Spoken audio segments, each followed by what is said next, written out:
The Choose Love movement offers no-cost solutions that keep our kids safe, providing them with the skills and tools they need to flourish. Join us in our mission to create the world we want to live in, one that's connected and compassionate. Check us out at chooselovemovement.org. Together, we can choose love. Hey everyone, welcome to the Choose Love podcast. Today I have a very special guest. Nadine Miles is a physician assistant, a certified functional medicine practitioner, and the owner of Soul Minded Integrative Health, a health consulting company embedded in the systems-based approach utilized through functional medicine. And we're going to talk a lot about functional medicine today. She is passionate. Yay. She is passionate about helping others learn how to live consciously by making more informed choices about how to live in a more health-focused way. Together, clients work to improve their self-care, food behaviors, emotional landscape, and nutritional profiles, leading to more confident, energetic, and positive-minded living. She lectures widely to professional organizations, leadership teams, and athletes on topics of wellness, stress management, and mindfulness. The personal mastery nurtured through soul-minded living fosters professional development and team cohesion, helping to improve personal and team outcomes. Nadine, yay! Join Choose Love, join the movement. She's part of our family because she believes that teaching communities how to live right and make healthier choices can lead to a future where being more loving towards oneself and towards others is simply a natural phenomenon. When we choose to love, because it is a choice, the entire earth and all who inhabit it will flourish. That was actually written by Nadine, and that is so beautiful. It's true. It is true. And my favorite part is that we were introduced by one of my favorite Choose Love superintendents, and that is Bob Fisicaro from New Jersey. It's so good to see you, Scarlett. You're always a shiny spot. So good to see you too. And I am so excited to talk to you today. You know, I pick such fascinating and interesting people, have all of this information. And, you know, it's also for myself. It's for Choose Love. It's for the kids. But I also have an eye for myself. And when things work, I want to share them. Well, we're all on a journey, right? So everything that we learn, we can apply to others, but also to ourselves as well, right? Exactly. So makes sense. So let's talk about functional medicine. What the heck is that? Yeah. So everybody asks me that. Functional medicine is, in my opinion, the most comprehensive way toward health. And what it is basically a systems-based approach rather than just this linear approach where you have this symptom and we're going to treat it. It evaluates the entire person and utilizes all of the symptoms, all of the body systems in order to help identify the root cause of whatever the symptom or illness or disease may be. So a symptom sounds a lot like my approach. Yes, exactly. To kids' safety, health, and well-being, addressing the root cause. Wow. And it's so true. Like we go into the doctor's office when we have a symptom, usually. And so there's already the problem. So functional is kind of the whole timeline. It's the whole timeline. And it's also this understanding that there may be many causes to the symptom that you're having, or many causes that could be exacerbating the symptom as well. So like for an example, if you want an example, we can say, let's say someone says, hey, can you help me with my eczema? Eczema is like an itchy, scratchy rash on your skin. Well, when we look at someone with eczema, we think to ourselves, all right, this could be the result of some type of environmental exposure.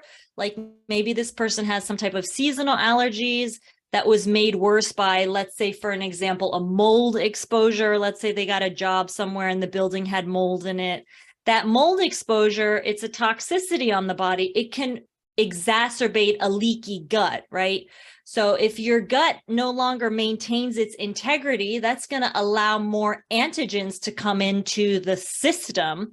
And that could promote symptoms like food sensitivities. It can promote worsening environmental allergies. It can promote like a foggy thinking or difficulty concentrating and contribute to that rash.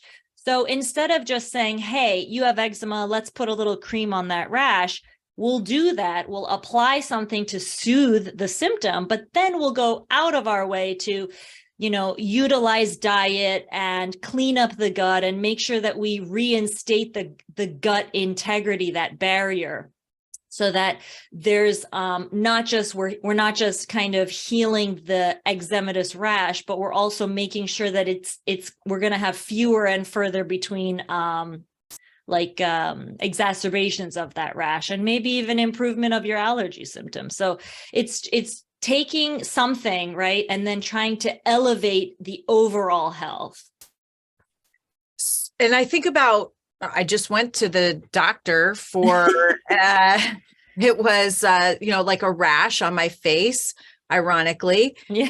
And it's interesting because she first put me on viral medication. Oh, geez. And then she put me on an antibacterial. Yeah. So, but there was it was like, oh, okay, the rash.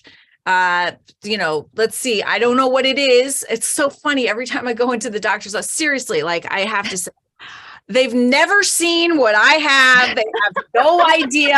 It is just a guess. It could be a tick bite. I'm sure that's just me. I'm just kidding. Anyway, but no talk about the environment, if I'm in stress, what's going on in my life, why this happened. There's no why. It's just the treatment of symptoms. And I've heard from friends who are doctors that practices are being bought up by insurance companies, and they are literally restricted so much in their time that they can spend with each patient. When you have 10 minutes with a patient, it's like there's only so much you can do. Yeah, it is true. They say that the average insurance reimbursed visit is approximately 7 minutes long. And so it's tough to thoughtfully listen to your patient in 7 minutes when what's going on in a physician's mind is, I need to type out what this person is saying. So I need to document what they're saying, and then I need to process what they're saying and figure out what it is that I can offer them.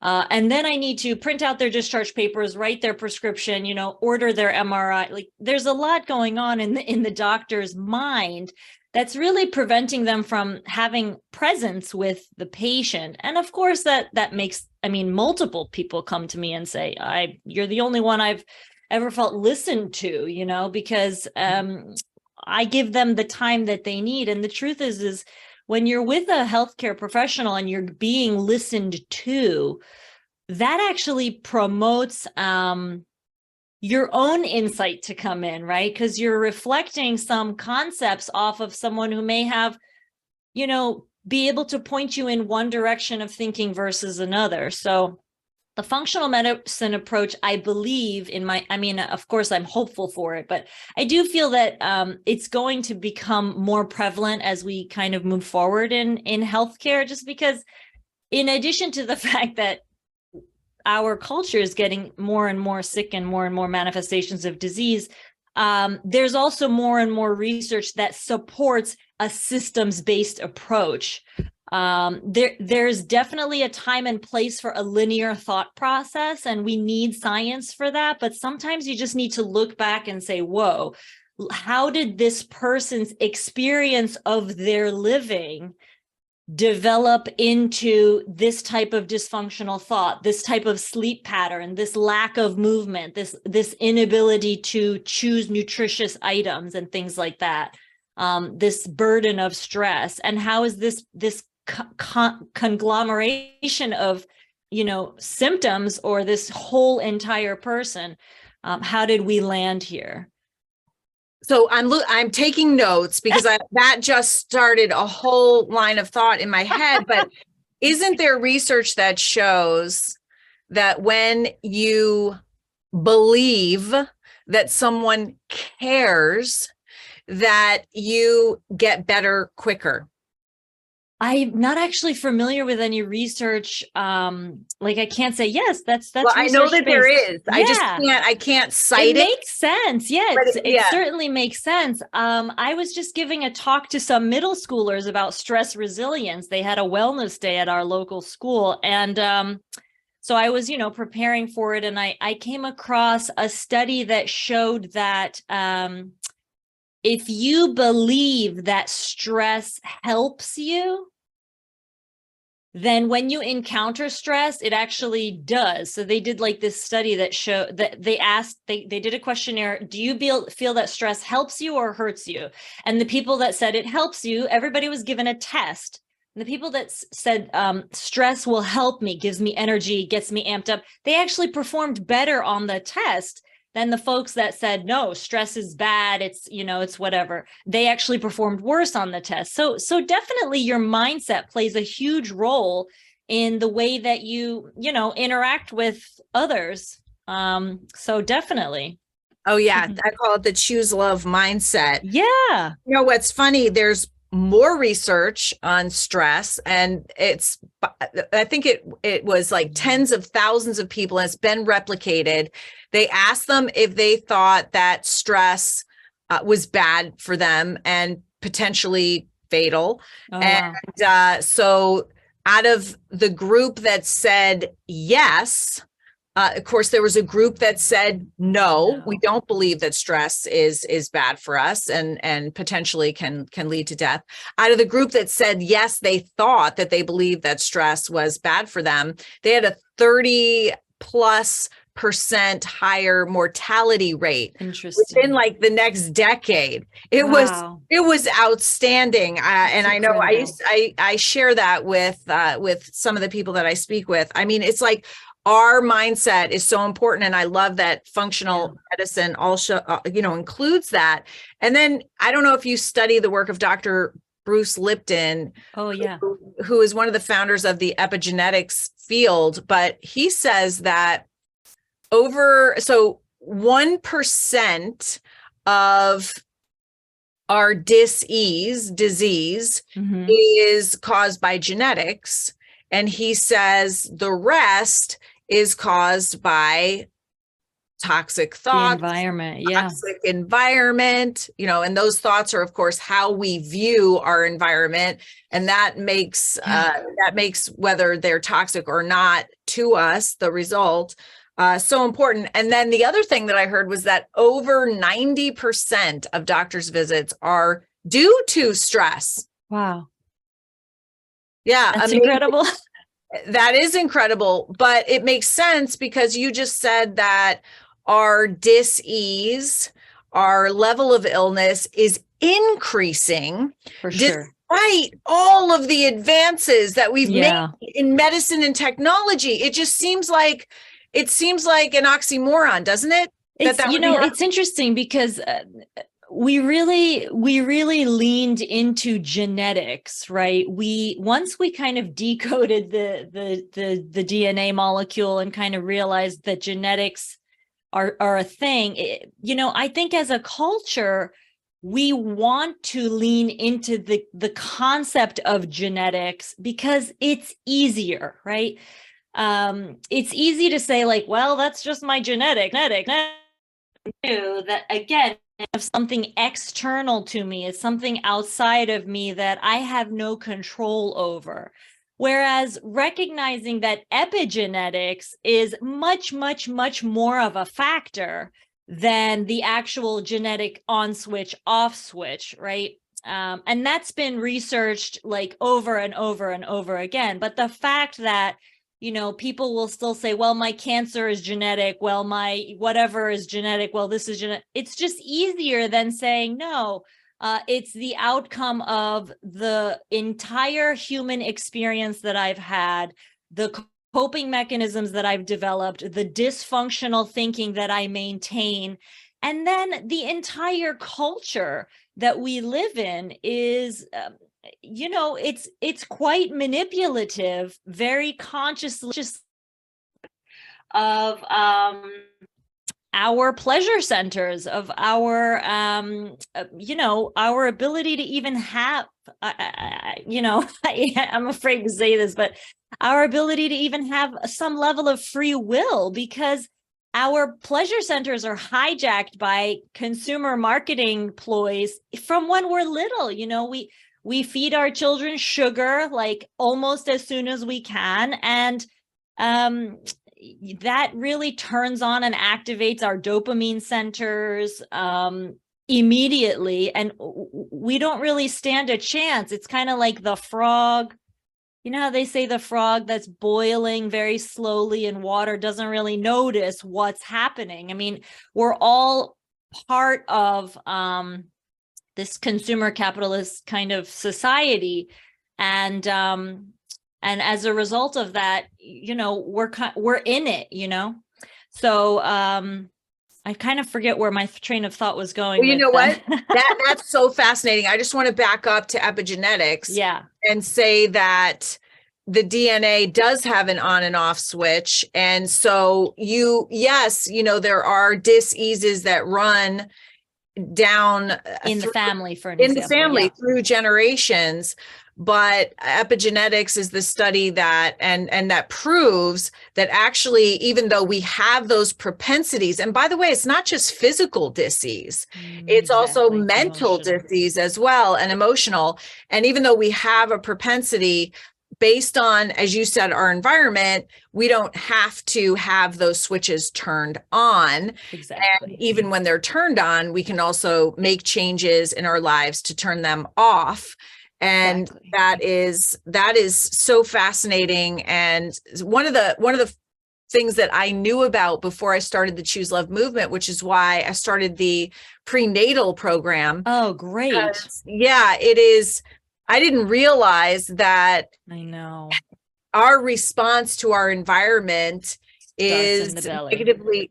Yeah, it negatively impacts the baby's forming brain, and it's giving them signals. Hey, you don't have to come out and read. You've got to come out and run. So your prefrontal cortex can be smaller. Your limbic system can be larger. So, I mean, it starts so early, and it's so important to be just aware. Like I just say these awarenesses are shock and awe moments for me. It's where I stop and they change my life instantly. Wow. And you never forget because they're so important.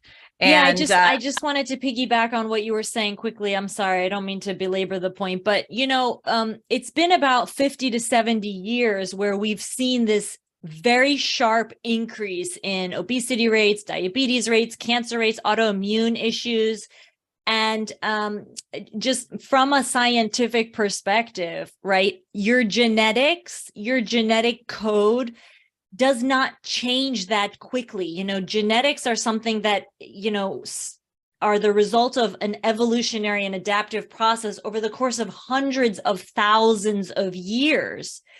So that is kind of like a tick against the genetic theory that in these past 70 years, what is the thing that's really changed dramatically?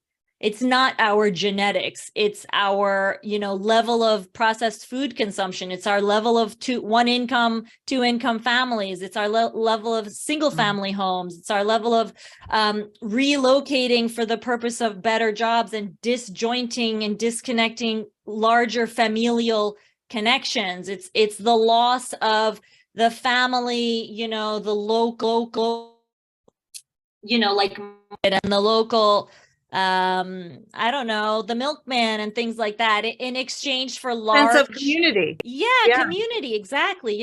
Back, 20, 30, 50 years ago, you used to be able to send your child to the market to pick up whatever it is that you needed. And, aside from the fact that you felt comfortable letting your kid walk away from the home and go elsewhere without a cell phone, without a GPS tracker on them, that child was interacting with another adult. They were putting money down on the counter and exchanging change and doing math in their head and interacting with an adult who knew them and looked out for them. And those social connections help with stress resilience. And nowadays we have our Walmarts and our Costco's and these humongous stores where you don't even need to interact with another human. You can just order it online and have it delivered to you. So even though things are becoming more accessible, we're losing our socialization, and people are reporting more and more and more levels of isolation, levels of depression, levels of feeling disconnected. Mm-hmm. So that is impacting our health. And, we have to evaluate that with honesty. We can't just say, no, that's genetic. No, it's not. You have to look at the whole picture, That is fascinating. And that leads me right into my next question, which is, how can functional medicine help our communities to choose love? That's a great question. And the answer is, it has a lot to do with a certain level of self-worth. I have the tendency to equate self-love with self-worth. It takes courage to make the decision to apply some love inward. And it's courage that I see often people, they avoid this. And some of that is the messaging that we receive, right? From, again, our capitalist culture relays this messaging to us that from a very young age, that you don't need to look inside for the answer. You need this drink, or you need this toy, or you need this car, or you need this thing for value, for status, for some level of self-worth. And so there's that. And then there's the way that we're raised, right? To look outside of ourselves for our level of self-worth.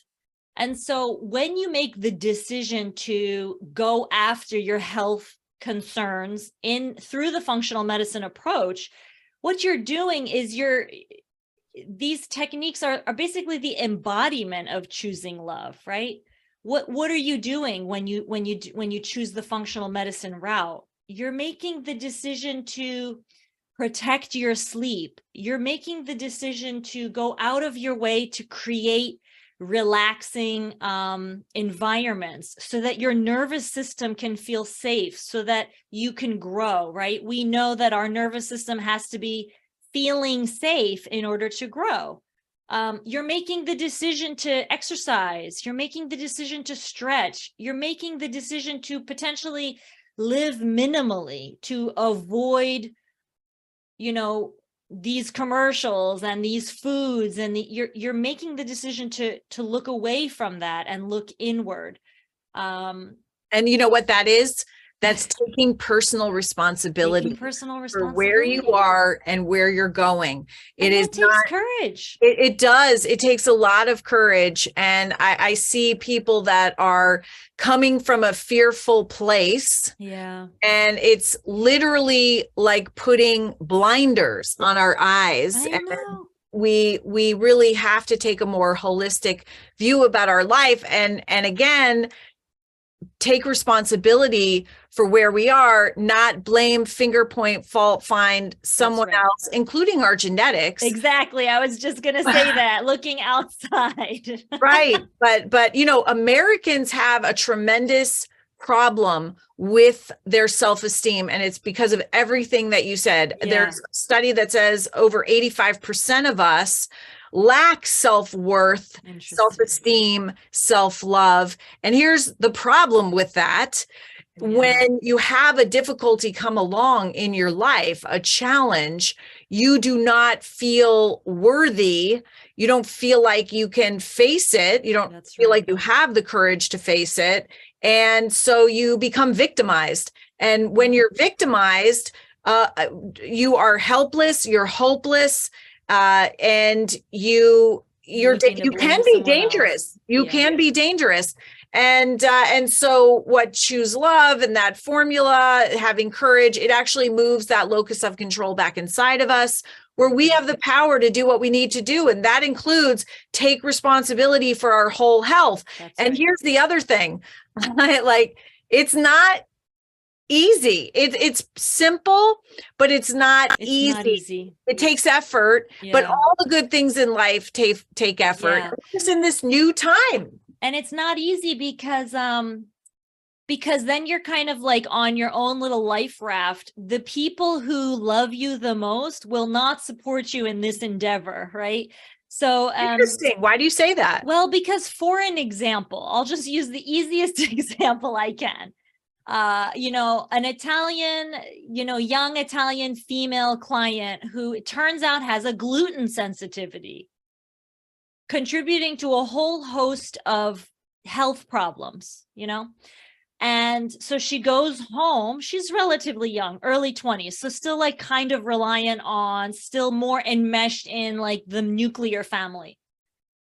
Mom just doesn't think that's a real thing, doesn't respect that this is contributing to her daughter's ailments, and will not, allow for any other type of eating at the dinner table. I mean, that's very difficult to deal with, right? It's like Terry Walls, who's a wonderful physician who, has lots of dietary nutritional information concerning multiple sclerosis and did a wonderful job at, practically reversing her multiple sclerosis, or at least stopping its progression or slowing it. She, as part of her protocol, she will get the whole family to come in and say, look, these dietary changes need to be implemented and respected by the entire family. And she'll actually counsel the whole family, because it's almost like if you have to give up a certain food that's prevalent in society, it's almost like trying to stop using drugs. You need support. You can't, it's hard to do it on your own completely. So like, that's a lot of it, like from the food perspective, from just the perspective of trying to eliminate certain foods or shift your way of eating singularly within, for an example, a huge Italian family. It's very difficult. How much pushback are you going to have from the grandmom and the aunt? How long are you going to be doing this thing with no pasta? Right. It's hard. You've been eating my pasta your whole Why aren't you life. eating the pasta? It's like the big fat Greek wedding. What do you mean you don't eat meat? You have to eat meat. It's really hard to say, I don't believe in that. So this level of self-worth has to be not only developed and fostered, but it has to be that much stronger to combat all of the everything that's working against you as you're trying to basically develop your own kind of sense of self. It's very difficult. It's difficult when you go out and you're not drinking alcohol. You're going out with your friends and you're saying, can I have a club soda? And everyone goes, oh, why aren't you drinking anymore? What, is something wrong? Were you addicted to it? I mean, are you pregnant? People don't say that. If you say like, oh, I don't eat cheese anymore. But nobody says, oh, why not? Do you want to go home? Like, are you sick? It's so entrenched in our culture that's how you socialize, right? So to do something outside of that is you get ostracized for it. So health, the concept of health, is not a concept that our society leans into or promotes, whether it's unconscious or not. We don't realize how much messaging leans into dis-ease. Have a sugary Starbucks coffee, have a martini, have a double brownie fudge sundae. It's Friday, you deserved it, you work hard. Right. Makes you feel good. Yeah, of course. So it is a challenge. And so when you make that decision to really stand your ground and do it, there is a certain level of self-love that you're applying. So it's a challenge, but the people who kind of do it and are able to persevere through it, there's a lot of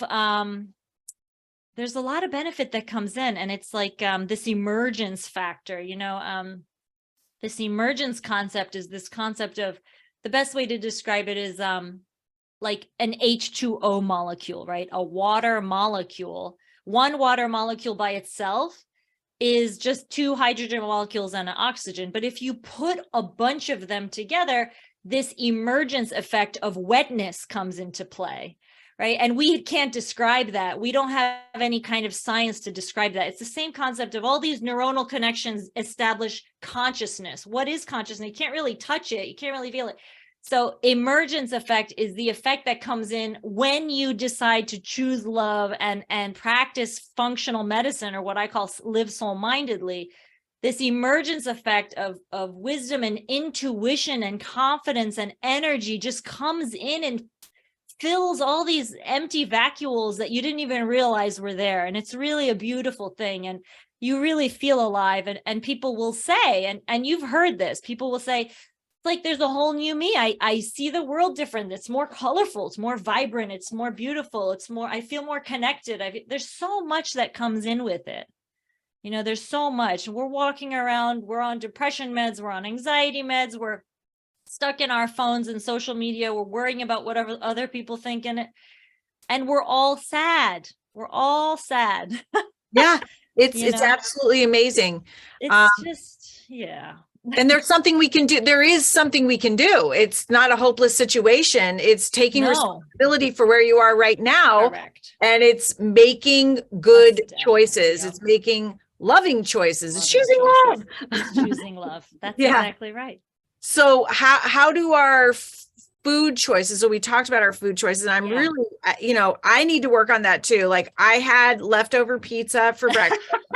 2 pieces. For breakfast? Oh. I'm not kidding. I have this at my desk. I'm thinking about Scarlett all the drugs that I have around me. I'm holding up a Sour Patch for Kids box that I got out of my son's room, but he's not eating it. I am.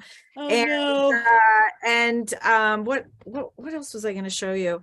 Don't show it. I'm going to cry. Oh no, my phone. Like I don't think that we realize that these are drugs. Oh, 100%. Yeah. Yeah, but they are, because they rely on our dopamine, and even scrolling through social media, that is a drug that has been analyzed by a dopamine lab to create dopamine hits in your brain. And that is that's something that we just need to be aware of, so that we don't fall prey to that and become hooked, because so many people are. And I believe that's a big reason why we feel poorly about ourselves, especially because they're comparing themselves to something that is not real.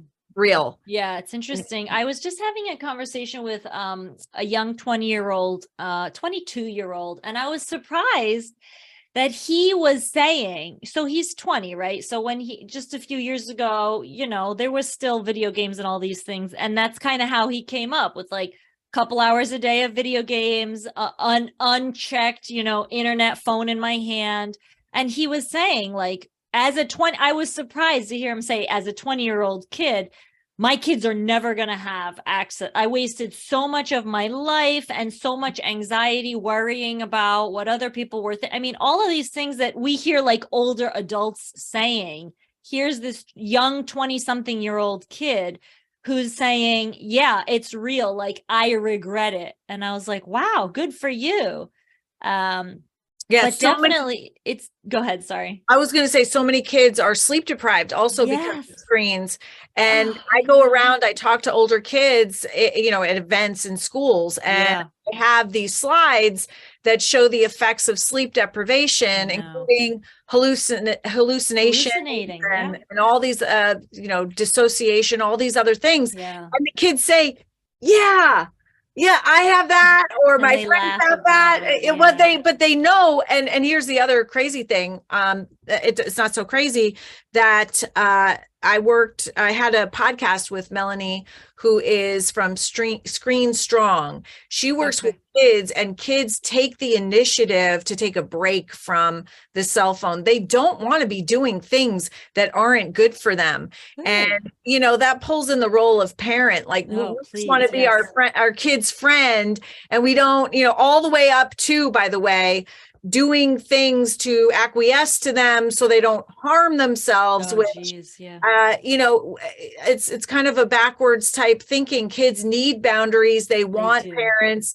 There's some of them are even losing confidence in our ability to keep them safe. And so I think that we've got to, as parents, we have to start taking the lead on all of this, be aware, be, model following this systematic approach to health for your kids, because they're learning from you. They're going to do what you do. They're going to do what you say, but more so they're going to do what they see you doing. Exactly. Yeah. I'm very curious. The Screen Strong, the kids that are making the decision like limit their screen time, how old is that? What's the range of that kid that's agreeing to that? It's wonderful. Yeah, that's a great question. It is middle and high school. Really good for them. Yes. And that's fantastic. Want to do it. They want to do it. They want to do it. They want their families to do it. Oh, wow. Ultimately, it's a drug and it numbs us, but it does not lead to feeling good. It numbs us out in the moment. We feel like, oh, I deserve, a few minutes of scrolling through Instagram or something, right? And I've done it. Yeah. And then 2 hours later or an hour later, I'm like, what? Where am I? What? And that was of life. That was of not reading my book. That was of not sleeping. Yeah, exactly. I just said, I did this wellness day for kids, and I asked them, we talk about sleep and how to be stress resilient, and said, how many kids sleep with their phones, like in their room, or just scrolling or looking or playing a game or whatever? And almost all of them raised their hands. And I was like, geez, like, parents do need to play a role in the technology that their children are exposed to, like using a technology contract in the house, not just for the kids, but for the parents as well. Right. You got to do what you say. Yeah, for sure. And I mean, hypocrisy is something that children are very tuned into. Like, you can't say, I don't want you to, text at the dinner table, and then like you're doing it and saying, no, but it's for work, And I've definitely done that, but my kids don't have phones yet. So yeah. And put that off. And my son, same way. He's 22 and he's, talking about not allowing his kids to have cell phones until they're 16. I think that the next generation will definitely have better control over it, because we're living in the like generation that's realizing what it has become or what its potential can be. And I do feel that regulation is something that needs to come in. Like, the internet really there aren't any laws yet for trafficking it or monitoring it, because it's new. Like, we didn't know what it was going to be. And I do think that there is in the future going to be some regulation, but within the house, like, children should not be having their phones in the room overnight. It's a bad idea. Just like you say, children are not sleeping. They're up till 3, 4 in the morning. We all do it, right? You just get sucked into it. And then you come out and you say, oh my God, it's been 2 hours. I mean, it's designed to keep you engaged and not allow you to fall out to sleep. That's not to mention the radiation these kids are getting from this phone. It is. And the damage that it's doing to their eyes and all of this. And their brains. But just like you say, it's neuromarketing. I think neural marketing is actually like a field.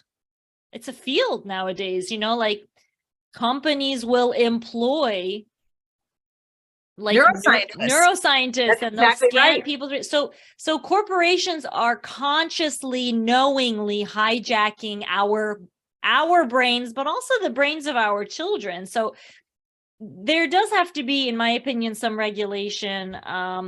If we are interested in surviving as a species, if the only interest is that of financial and economic growth and of a few people to become wealthy, then we're doing it perfect, But if at some point we do want to survive as a species and then potentially even consider thriving as a species, there does have to be some change that takes place. Absolutely, because you're right. We are the generation that also learned the downside of all of this technology. And and it's not like we don't know, we know it. And we've had, Zuckerberg in Congress testifying to the fact that his social media actually is leading to teenage girls committing suicide. I mean, we know the downsides, and that's worst case scenario, but there's lots more, and it is up to us. We're responsible for our kids' safety, health, and well-being. We need to really start stepping up.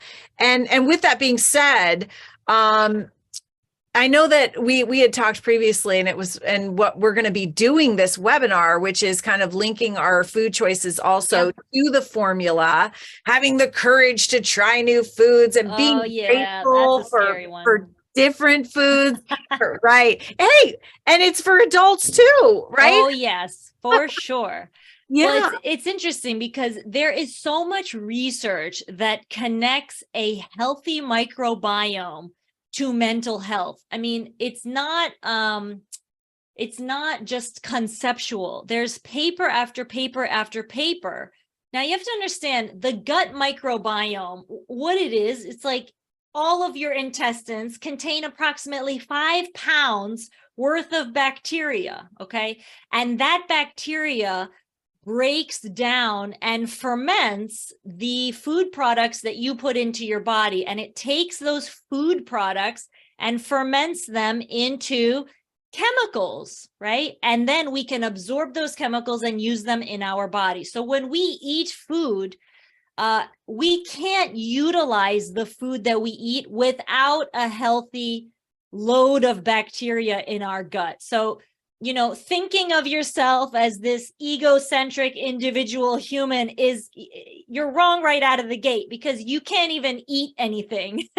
You can't live without a healthy amount of bacteria in your gut. So you're just one organism hosting about, I don't even know what the number is, but it's 5 pounds worth of bacteria. So these gut microbes, the whole microbiome communicates directly to our through the central nervous system, through neuronal pathways and endocrine hormones and the immune system pathways, in order to send messaging about what is needed to be made. So for an example, right, 90% of our serotonin hormone, the serotonin hormone is our I'm happy, I feel content hormone. 90% of that hormone is made right in the gut. So if you are someone who's consuming junk food and high sugary foods, those foods are actually more, they lean more into making dopamine hormone. Dopamine is the I feel so good, I want more of that hormone. So that's more of the addictive hormone. And actually, when you're making more dopamine, you're making less serotonin. So if you're someone who's consuming either a non-diverse amount of food, meaning I'm that person that eats the same 3 things every single day, you're not introducing diversity to the gut microbiome. Now, stay with me here, but think about this from a metaphorical perspective. Go wider into our social life.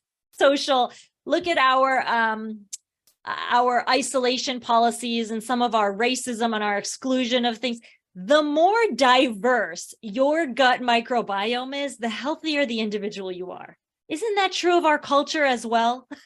The more we are able to express ourselves freely, isn't it true that our society would be more affluent, right? If I'm not worried about what I look like and who I am and who I love, and doesn't that mean I'll be more productive and more useful to society? It's the same thing inside the gut. The more complex you eat, so the more color you eat, the more divergent your foods, the stranger complex diversity. You're not eating the same thing every single day. That produces a healthier gut microbiome.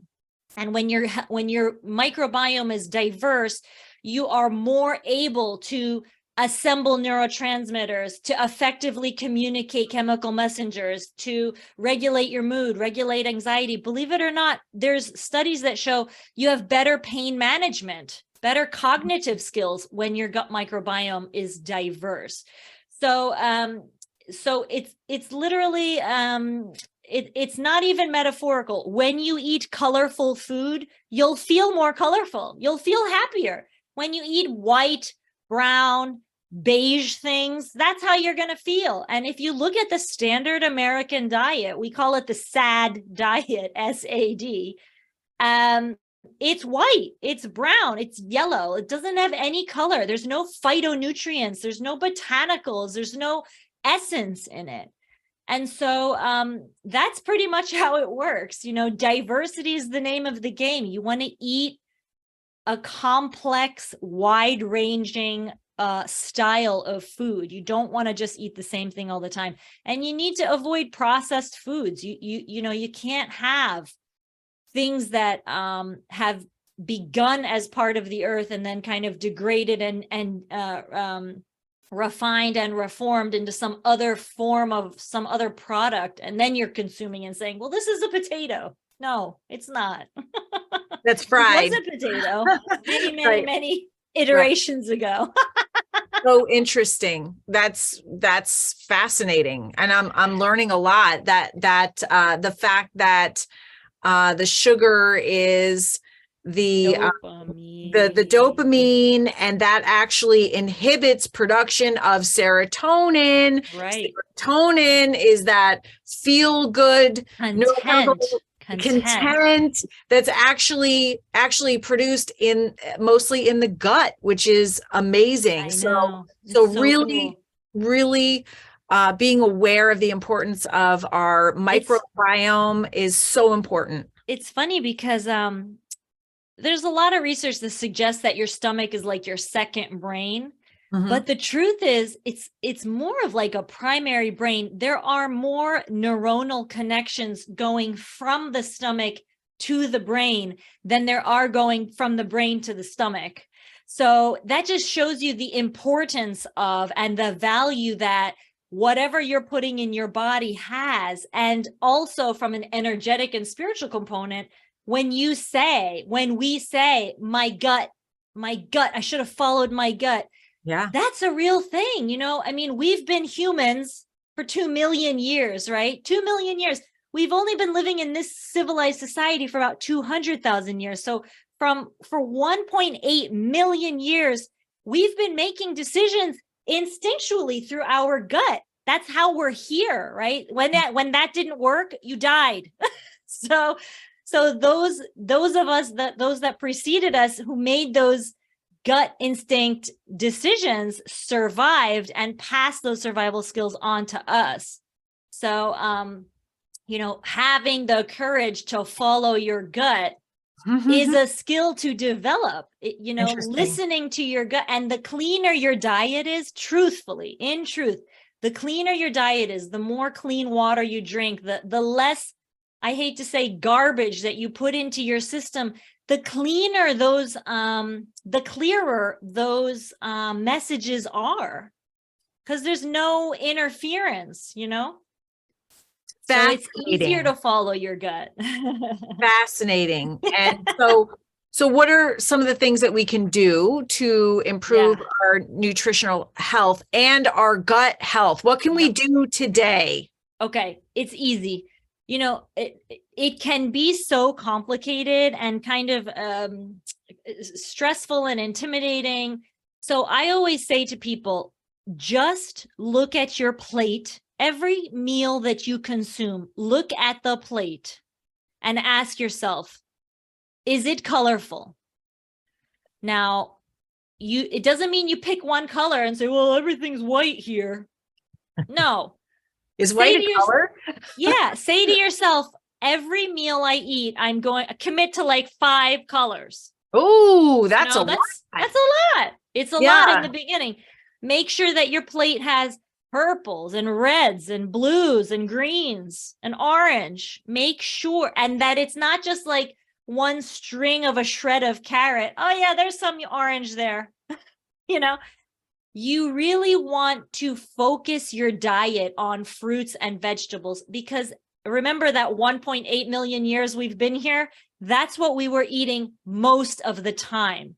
It was not easy to find an animal to eat. It wasn't easy to catch a fish. It was easy to graze on fruits and vegetables and, grasses and things like that. So every human, every species, I will say, has a diet that is an optimal diet, right?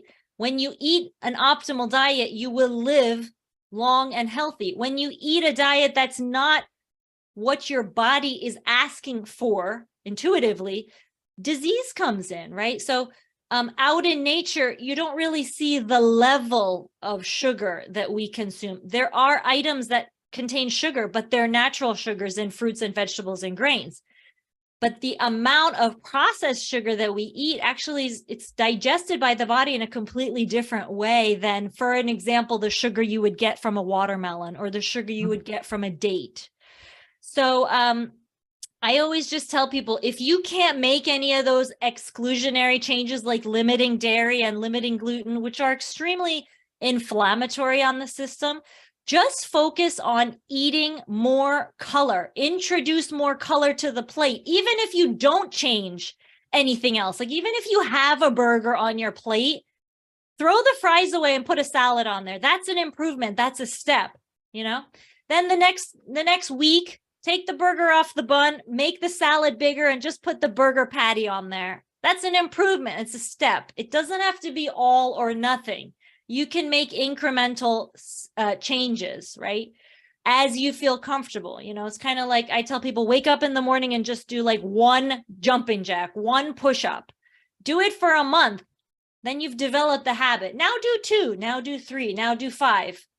Now you're not afraid of it. Do it in the morning and at night, because all of a sudden you're not weird about exercising. You're not weird about eating vegetables. You're okay. I can do it. I'm comfortable with this.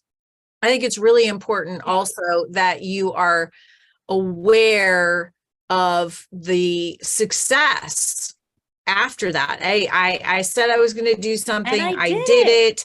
And how you feel afterwards, because it does make you feel better. It raises your self-confidence. Yes. Because you are loving yourself. Yes. And all of this works together. And it does become a habit, and your kids are watching you. You're and right. It doesn't mean you have to be perfect. No. Share your failures and mistakes with them and say, just an opportunity to learn. I made a mistake, but I know that my mistakes don't make me feel good. Yeah. So I'm going to get back on the functional medicine train. And I'm going to be doing what's right for me and you. If I skipped an exercise day, or if I ate a bad meal, that doesn't mean I don't ever have to eat healthy again. It just means the next day I am going to eat healthy. The next day I think a lot of people, like when they quit smoking, right? They'll smoke one cigarette and they'll be like, oh, forget it. I'm back to a pack a day.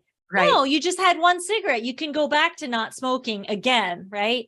So the failure is just one failure, but you can go back to the habit that you're trying to develop. And I always say the opposite of anxiety is positive action. So remember that when you're taking a positive step forward, you're also moving away from all those other things, all those other dis-eases. That's right. Disease, but also dis-ease. We all want to live in ease, and you're moving towards that ease. That's right. And doing that yourself, and it's empowering, and it makes you feel good, and you're being a role model for other people, which we all are. And so it's really important. I just started reading this book, so I'm on page 9, right? But the fact that I want to talk about it must be something. And my next book. Yeah, here it is. The book is called Connections. I am going, because I just started it, I'm not going to know the author. But that's not good for the author. So let me see if I can look it up. It's 2 authors. Let's see. The authors are, come on. Vivek Mercury. It is Nicholas Christakis and James Fowler, both PhDs. Christakis is an MD PhD, but the concept of the book is all about the importance of social connections and how, everything that we've kind of described here, in how it is like the frog boiling slowly in water. We're not isolated. We are totally connected to one another in ways that we don't realize. Yes. And Nick, I said I'm on page 10 of this book, but already they've mentioned that like if your friend's friend loses weight, you lose weight. If your friend's is overeating, you tend to overeat. Wow. And I haven't investigated, the connection, how that is, but there's something there that when you choose love, when you have the courage, when you have, this concept of self-nourishment, you are rippling into your community in ways that I haven't figured out yet. That's incredible. But it's been studied. It's a real thing. So, what you're doing here, what I'm trying to do here, it really does have an effect.